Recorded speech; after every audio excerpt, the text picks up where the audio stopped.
Ladies and gentlemen, welcome to Woodvale on North Oil. I now ask to welcome the Secretary of the Grand Orange Lodge of Ireland, Drew Nelson, to speak to us. Thank you very much, George. And brethren and sisters and friends, I'm delighted to be here. You'll forgive me if I read some of this because there's some I want to put out in the record, and since I've released it to the press, I better read it out. And then I'll speak a little bit more informally after that. As this protest commences its second year, I commend everyone on this continuing peaceful and steadfast stand, which is a testament, a strong testament I believe, to the determination and fortitude of the wider Orange, Unionist and Loyalist family to see civil and religious liberty prevail for our brethren from Ligonier. Let me just say a wee bit about that. The Orange institution is a very strong family, and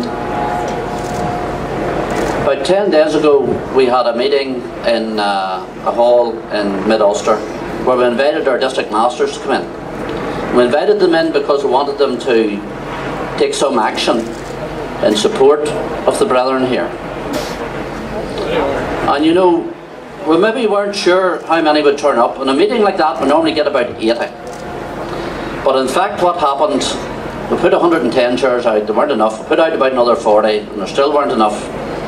And we think about 160 or 170 people came to that meeting. And during that meeting we had a good discussion about what we should do. And there was not one voice of dissent against taking street action to support what's going on here.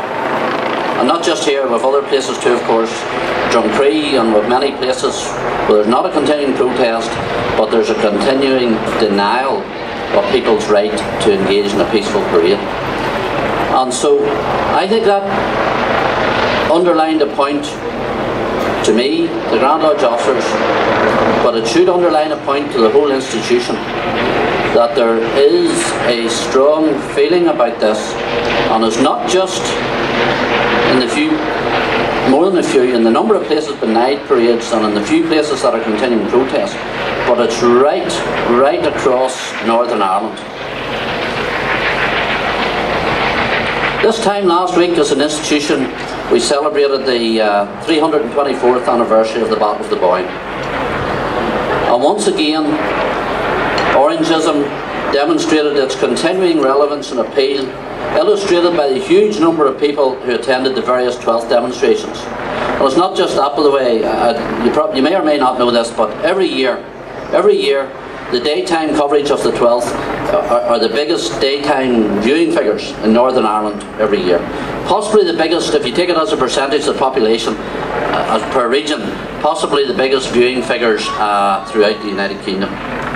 The Grand Master's already expressed his appreciation to the Orange and Unionist family for their show of support.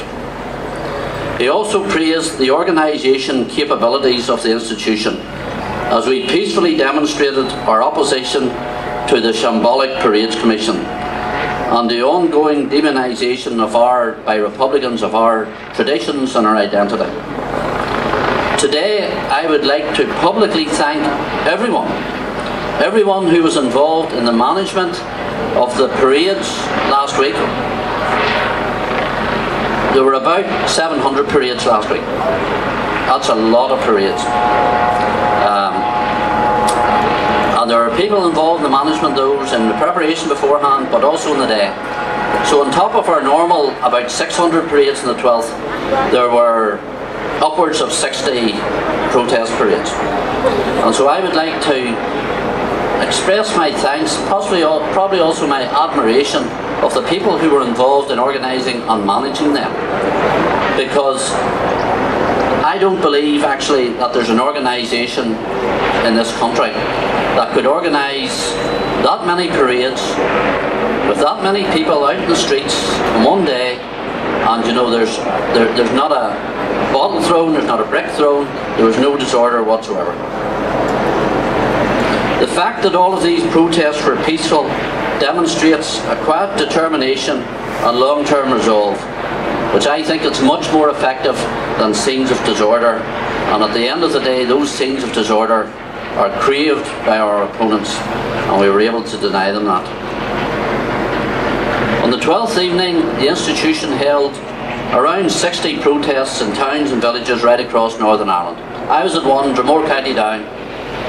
The turnout was far more than what we expected.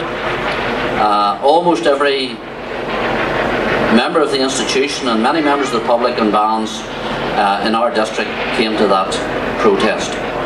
And the same, it was like that largely across Northern Ireland, particularly in County Down. I'm only aware of my own county so far, but Kilkeel, maybe some of the people on the platform party here could show you the photograph from Kilkeel, how enormous the parade was in Kilkeel, the protest parade that night. The widespread nature of these demonstrations and the large turnout was a visible and impressive show of support and solidarity with the brethren here at Ligoneel, but also at Drumcree, Magherafelt, Dunloy, Rasharkin, Newton Butler and 20 or 30 other places around the province, and an indication of the strength of feeling against the Parades Commission. And I want to say this, no one should doubt this institution's determination to have this law amended. It's called the Public Processions Act 1998. No one should doubt our determination to have that amended. And I do think that we're slowly convincing those that need to be convinced that law needs to be changed. Further initiatives in our campaign to make Northern Ireland a better place by getting rid of the Parades Commission will be unveiled in due course. And I think there should be no mistake that there's, to those in authority, that there's a unity of purpose amongst the Protestant, Unionist, Loyalist population to have this bad law fixed. I want to say also, I've been Grand Secretary for 8 years, and we've had the Parades Commission and the removal of it is #1 priority in the things that I seek to do, and has been for 8 years. And there are lots of other things. There are 24 things in that list actually, the things that I try to do with the institution. Consistently, the message from the government has been, get it agreed with the nationalist community, the Republican community, and we legislate for it. Now, we've had 2 or 3 goes at that, and I think that we've come to the end of that path. And I think now that we need to be persuading the government, and what they need to do is this: they need to recognise that when this legislation was brought in 1998, was part of the settlement that happened then, but it was imposed on us. There was no Unionist veto for the Party Processions Act. Government didn't come at that time and say, look, agree between the 2 communities how you're going to manage parades, how you're going to regulate them, and we legislate for it. They imposed that on our community.